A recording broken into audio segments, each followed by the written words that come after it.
Hello, everyone. It's your host, Susan Rosen. And my guest today is a very esteemed and I don't even know how to describe him. But, anyways, doctor who has dealt with and developed, I think, from the very beginning with the use of hormonal treatment for both women and men. And so we're going to talk a little bit about that. And I want to ask Dr. David Rosensweet. Sorry, always get names. Names don't. That's one thing. Names don't stick in my brain anymore. And welcome to the show. Is Thank David you, just calling you Susan. David? Okay.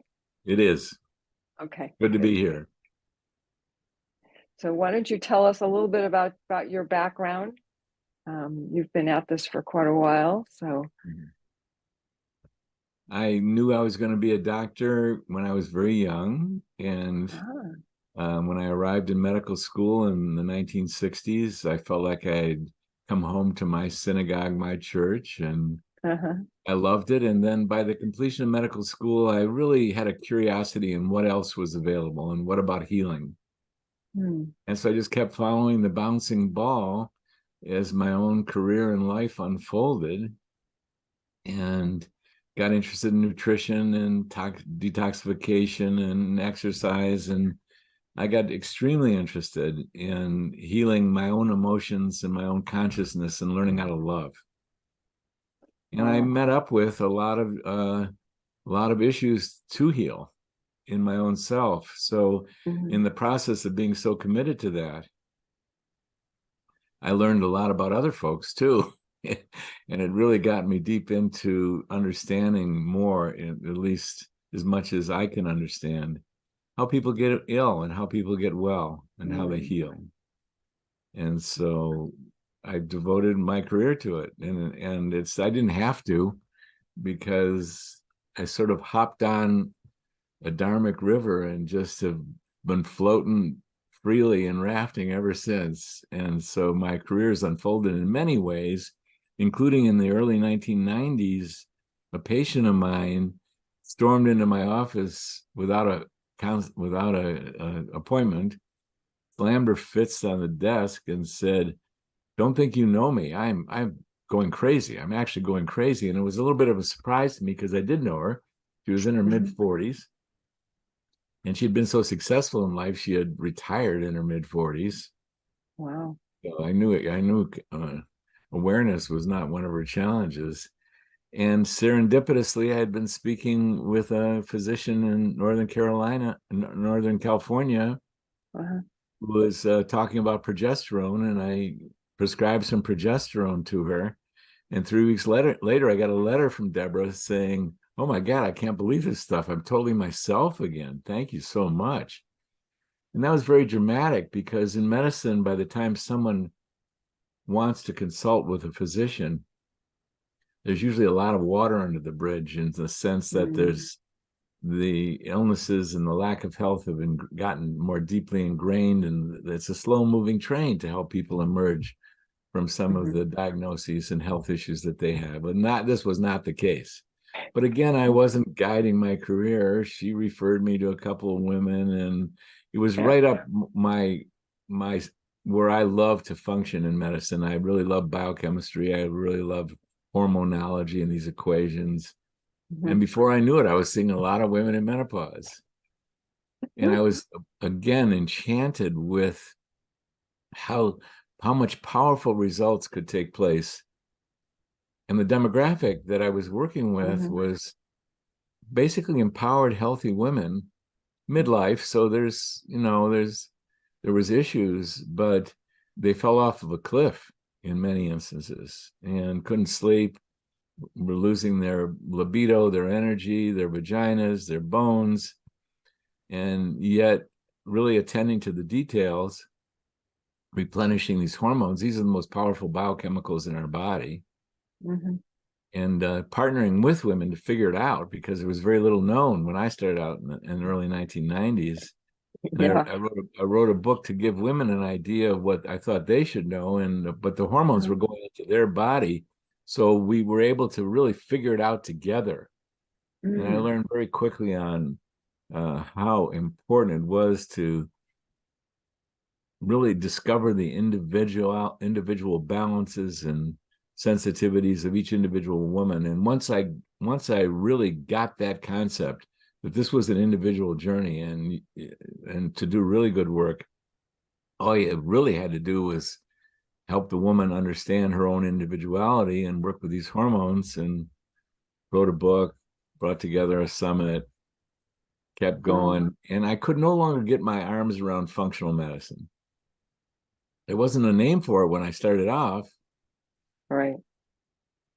but that's what I was doing. But the knowledge base exploded so much that so I decided to just choose a lane. And it was a great relief for me doing so, because in specializing, I got to get some expert knowledge and expertise that really matters. And so that's how I got here. That's what I'm doing, teaching and mentoring physicians and nurse Oh, wow. practitioners how to Oh, treat women and great. men in Uh-huh. midlife with compounded bioidentical hormones. That's what I do. Wow, that's great. That's great. So do you um do you do specific formulations then for people, or is it just using some of the pharmaceuticals that are already out there? Well, for the last 1,000 years, humans have figured out how to replenish hormones. Yeah. And then the pharmaceutical manufacturers came around in the 1940s and came out with these horse urine derived estrogens Yeah. and these artificial molecules of progestins. But by the time I was getting interested, the compounding pharmacists Okay. had figured out how to acquire bioidentical, same molecule, really derived from plants, Oh, purified by interesting. pharmaceutical companies. Uh-huh. And so I've only prescribed these compounds that are derived from soy and yams, really, Oh, and interesting. very skillfully processed by pharmaceutical manufacturers to produce these molecularly identical hormones to what the ovaries and what the testicles put out. So that's the only Hmm. thing that I've been prescribing. Mm-hmm. And also, the safest and most effective way to administer hormones to women, for example, Mm-hmm. is be sure that you administer the estrogens and the testosterone topically. And you can do Oh. progesterone topically as well. That means you apply it to the skin. And Uh-huh. when I started out, what the pharmacists were putting these hormones in to be able to apply them to skin, because you have to put the hormones in some kind of carrier. Right. Right. I discovered that the carriers being used were very strong solvents. Oh, yuck. You pretty much had to, because steroid hormones are very poorly soluble. You can't get them up in a solution. If you can't get them up in a solution, you can't administer Okay. Okay. identical Right. Can't. doses. Yeah. But I've been an organic guy my whole adult life. And Mm-hmm. so my son and I went on to do some research and develop and get patents on delivering these hormones in organic oils.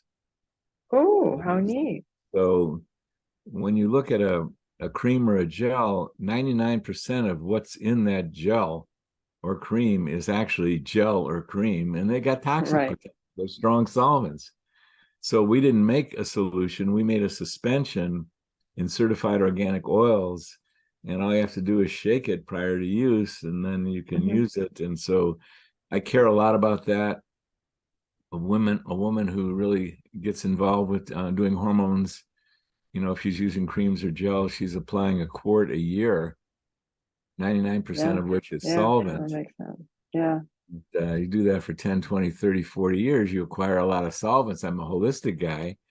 And so detoxification in this day and age is really critical to, Oh, yeah. best case, avoid the toxins, but Mm-hmm.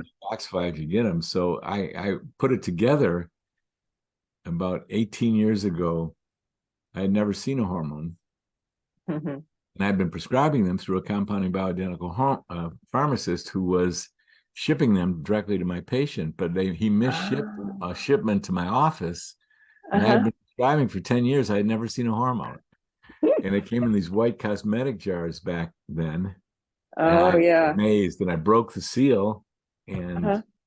opened up to look at the hormone, and out comes this strong odor of a solvent. So I think it matters how you dispense these, and yeah, Hmm. our method includes dispensing them only in organic oils. That's the only thing we do. Uh-huh. Wow. Wow, that's great. Yeah, I'm trying to remember. I think I had pills Yeah, that I was it given. works, and a Yeah. lot of women have benefited by the Uh-huh. oral pills, Uh-huh. but they carry certain risks, and they're just not the best medicine anymore. Over the Yeah. course of, we've moved from pills to topicals for very Yeah. important reasons. And a lot of good was done by those pills. Mm. A lot of good. But, the more people focus in on this, the better ideas we get and Yeah. deploy them. And so the state of the art for the last 30 years has been topical application of estrogen.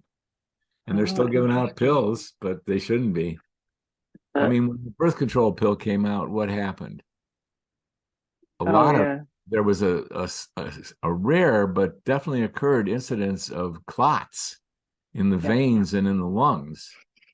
It was a complication, and that's really a result of oral estrogen that does not Mm. occur when you apply estrogen topically. And there's reasons why that occurs. I'm not going Uh-huh. into chemistry, Yeah. but why in the world would you want to give out an oral estrogen when you can give out a topical estrogen and then leave the world of risk for thrombophlebitis and pulmonary embolus? These kind of details, they're discovered over time. Of course. Of And course. You start where you are, and then you exactly. develop from there. Yeah. Yeah, for sure. Yeah. I don't remember. There was some particular reason I stopped, but I don't remember exactly what it was. But yeah.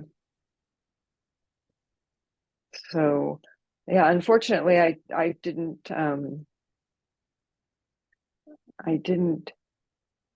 find a doctor, which I guess you have offices in California. I could have reached out to you. um, We to train we train physicians and nurse practitioners uh-huh. all over the United States, and Yeah. we've got people in California we've trained, good people. Oh, okay. Okay. Well, I'll have to maybe get a couple names from you before we get off Zoom.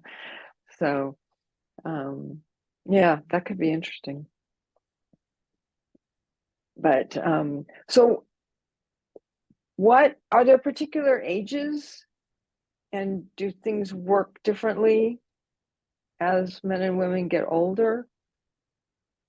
Well, a woman's hormones, the peak output is at the age 20 plus or minus a couple of years, and then Hmm. a woman's hormones decline. Right. They never stop declining, and there's consequences at every decline. And ideally, with anything medical or automotive or anything, catch it early and you get more leverage. It's easier to deal with. But I recommend that whenever a woman gets the desire, that's the time. Mm. And my Mm. mother wouldn't let me get near her with anything medical. But when she started having cognitive challenges in her Ah. 80s, and she finally let me work with her, and my mother-in-law Uh-huh. too. So at any age you get the desire, go for it with everything in you. It's the most important Okay. thing that you can do. It's the most powerful thing. And a Uh-huh. lot of women and men are in assisted living facilities and nursing homes. And a lot of people have cognitive decline, and Yeah. totally related to the hormones. There's other Oh, causes of interesting. cognitive decline. Okay.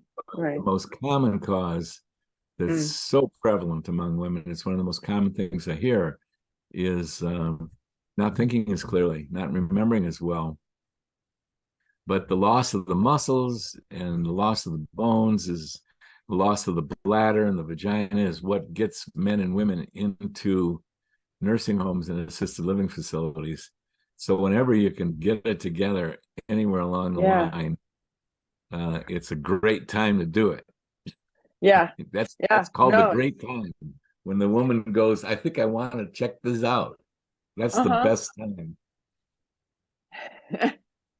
Well, I'll have to think about that. Maybe check that out again, come around full circle again. Um, so I understand you've written a few books as well I about this have, subject. yes. And in fact, isn't it, haven't you made arrangements with Karina that you can offer that book on your website, the PDF version for no charge? If you contact Karina, your audience could get access Okay. to a full PDF copy of Happy Healthy Hormones, which is really the roadmap for women. It's what Mm-hmm. I wrote it for women, and I wrote it because I think it's helpful for women to have some knowledge and be part of the process. Yeah. It's not Oh no, I necessary if you find agree. someone who's really skilled. If you find a physician or a nurse practitioner who really knows this stuff, you don't have to know anything other than how to find them. Right. But if you don't, it's good to know some stuff. You can, in Yeah. fact, that's the main job that women and men have. When this starts becoming a subject of interest, your Mm-hmm. main job is not to go to Mm-hmm. medical school or not to have to learn everything about Too this. late for that. Yeah. Your main job is to go shopping and find a licensed healthcare provider that you trust that's Uh-huh. taken a special interest in hormones and has gotten special advanced training in it. Okay. In best case, they're even specializing in it. And they're Uh-huh. using compound bioidentical hormones.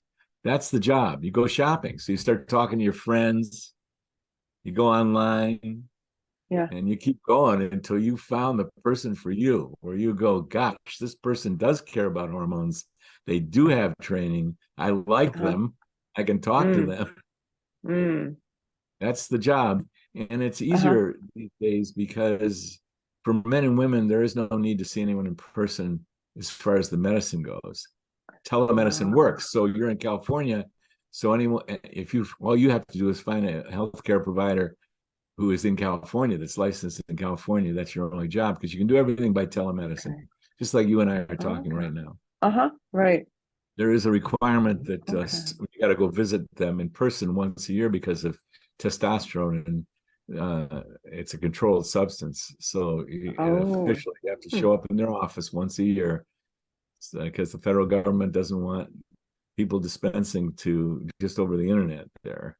Ah, okay. And so but all you have to do is see them once a year in Huh. person. Wow. Do the rest by Okay. telemedicine. Hmm. But go shopping and go to your Uh-huh. local compounding pharmacy. There's 8,500 of them in the United States. Right. They're the ones who are receiving the prescriptions from those who are prescribing compounded bioidenticals. You definitely Okay. want those. And if you show up in person, that's going to give you a better shot. And you talk to the chief pharmacist and you say, Uh-huh. I really hormones. Who's writing you prescriptions that you really like, that you think Ah, really knows their stuff? yeah. They Yeah. will know. Okay. They'll know Uh-huh. who's doing good work and who's doing not Okay. such out. Well, that's very good advice. Yeah. Interesting. Okay. Well, I'll have to look into that. And because as you say, the whole field is a lot different now than when I was taking hormones, because that was that was back in the 1990s, I think, early 2000s. Yeah. Hmm. Okay. And same for men, huh? You betcha. Okay. Okay. I don't know if I could get my husband There's mistakes being made with to do men. that, but mm, To me, men's medicine isn't quite as advanced as women's medicine is, okay. as far as it being generally practiced out there, because men are often going with injections or even Mm, pellets. This is not ideal. Does done a lot of good. It's too easy to overdose men when you give them injections. And I suggest the men do what I do, which is apply topical daily uh-huh. testosterone, right doses. And you want to get someone who knows what they're doing, because there's moving parts with men too. These things Oh yeah. that you'd think they'd be relatively simple, and you can do a lot of good with some simple stuff, but you can get into uncomfortable situations as well. Not if you know what you're doing. Uh-huh. It's not rocket Yeah. surgery when you know what you're doing. So men too have to go shopping, find someone who Uh-huh. knows what they're doing, that they trust, Okay. get on the train. So it sounds like there's no age limit on this actually, right? I mean, Well, there's special precautions that a really knowledgeable provider would do okay. if, for example, a woman hasn't had hormones for 10 years. Mm-hmm. There's special steps to take prior to just giving Mm, hormones. okay. So it is different. You know, you have a young woman in her 30s or 40s who's getting into a hormonal imbalance in the perimenopause, and you can Uh-huh. just proceed Yeah. and start treating. You have a woman whose body, who hasn't had a period for 10 years or even 5 years in some cases. There's special precautions to take, but they're not that big of a hurdles, and we do it all the Uh-huh. time. So Okay. I started treating my mother, like I say, when she was Yeah. 86. So it's all Yeah. doable. Yeah. I just sorry, you got me thinking about my mother.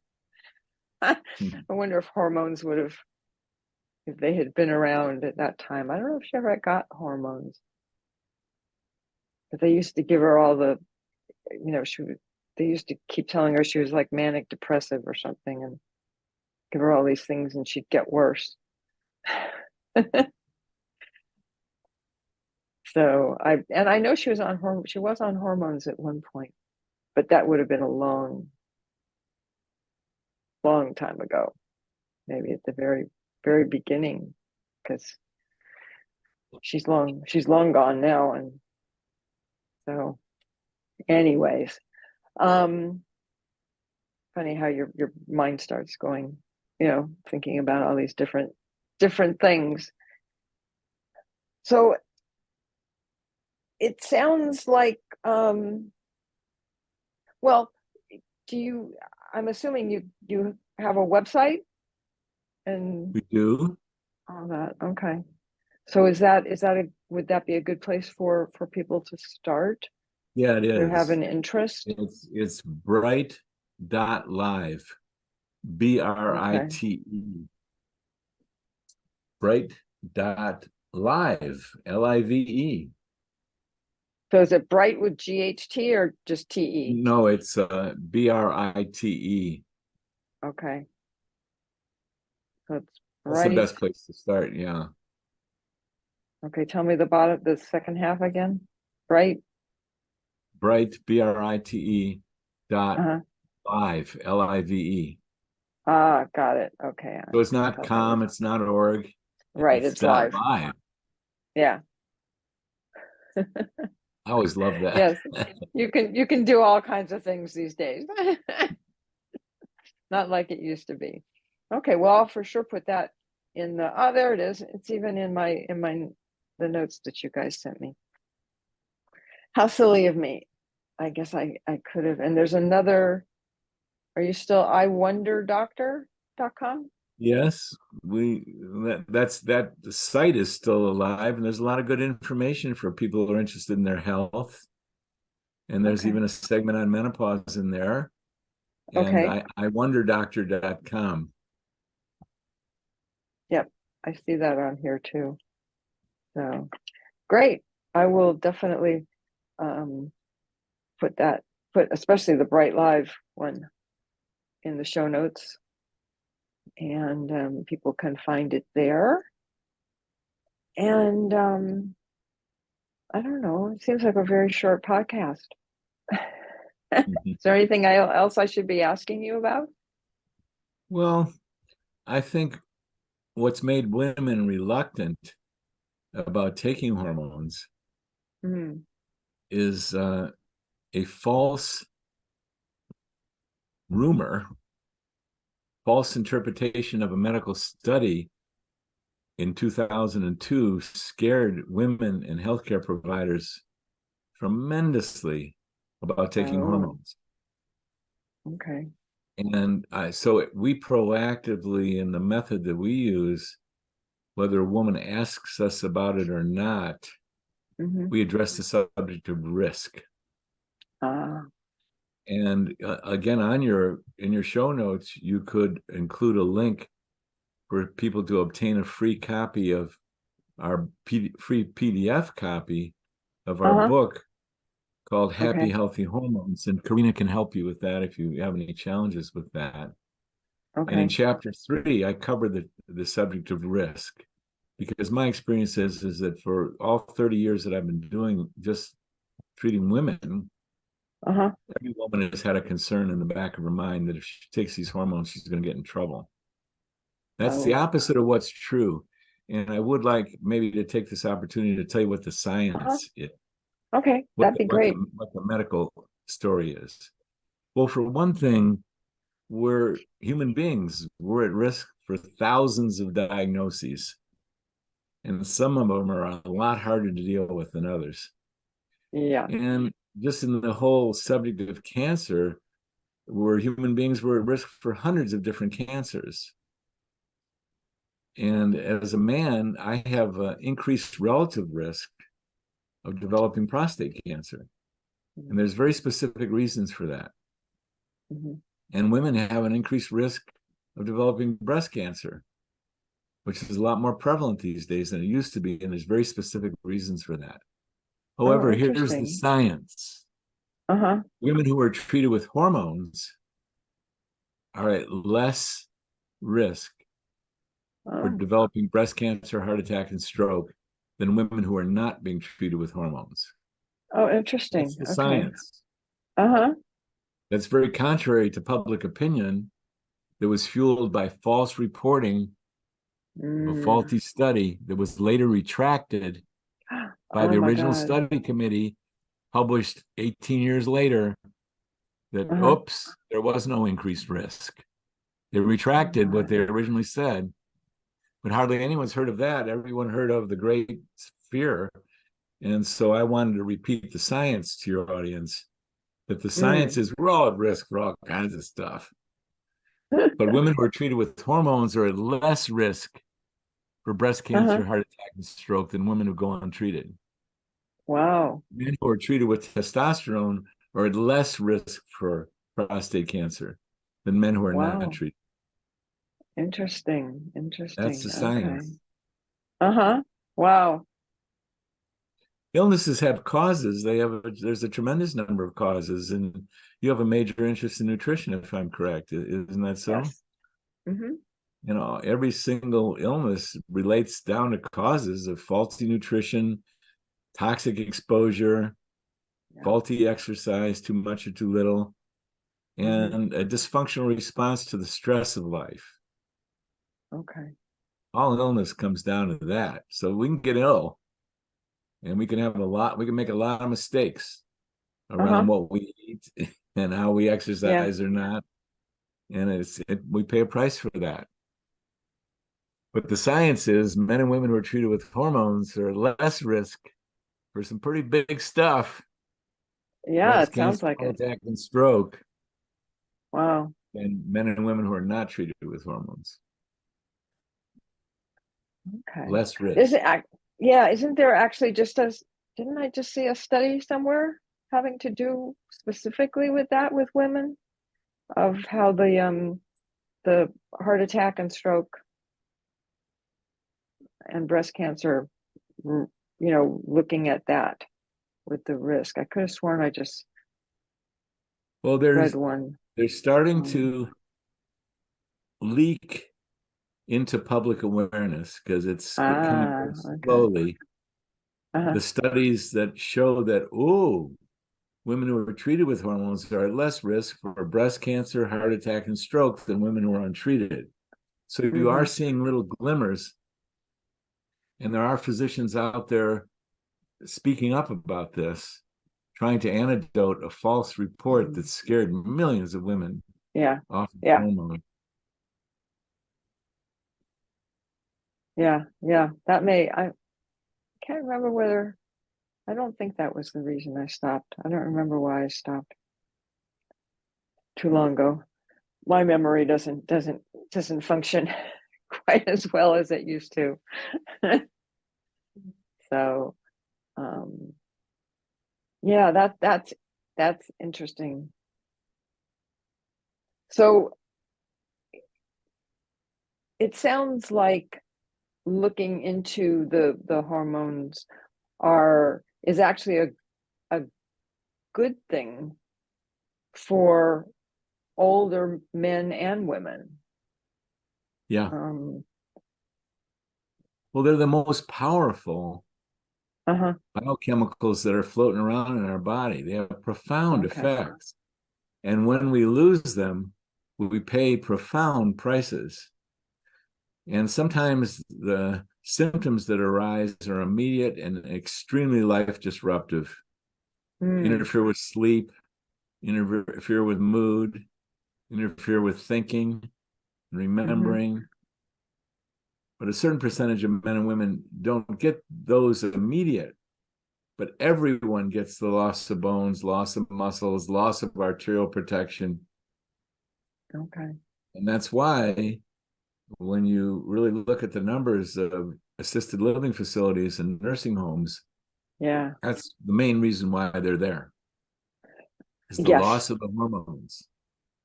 Okay. Okay. Yeah. Yeah. Mostly because they've fallen or something broke and then they fall. Or they lose bladder control, Yeah. Yeah. or they can't think clearly. The family Mm-hmm. can't take care of them any longer. So that's the Yeah. principal reason why these, I mean, God bless the assisted living facilities and nursing homes and all the great work that these Oh my God. Yeah. heroines do every Oh. day to take care of the elderly. But, Mm-hmm. the elderly, for the most part, somewhere along the line, would rather stay at home Yeah.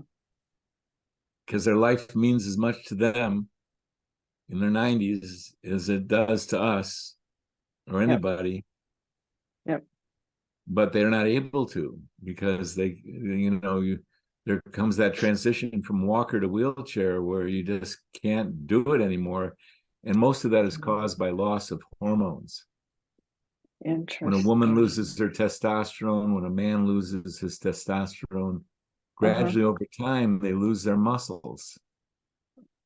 So their lower That makes extremities sense. get very thin and they Mm-hmm. can't walk with stability. And that's Mm-hmm. why canes were invented, Yeah. then walkers. Uh-huh. Yeah. And why most people are in wheelchairs when they're elderly is because of the loss of the muscles. No, that And all that that makes can be perfect sense. prevented. Uh-huh. Even losses can be reversed with proper treatment with Mm. bioidentical hormones. Okay. So is that also apply to older people who, like start hearing voices and that kind of thing too? Well, Or you know, we're complex. And when you mention start hearing voices, you're mm, talking about some rather dramatic disturbances in the brain.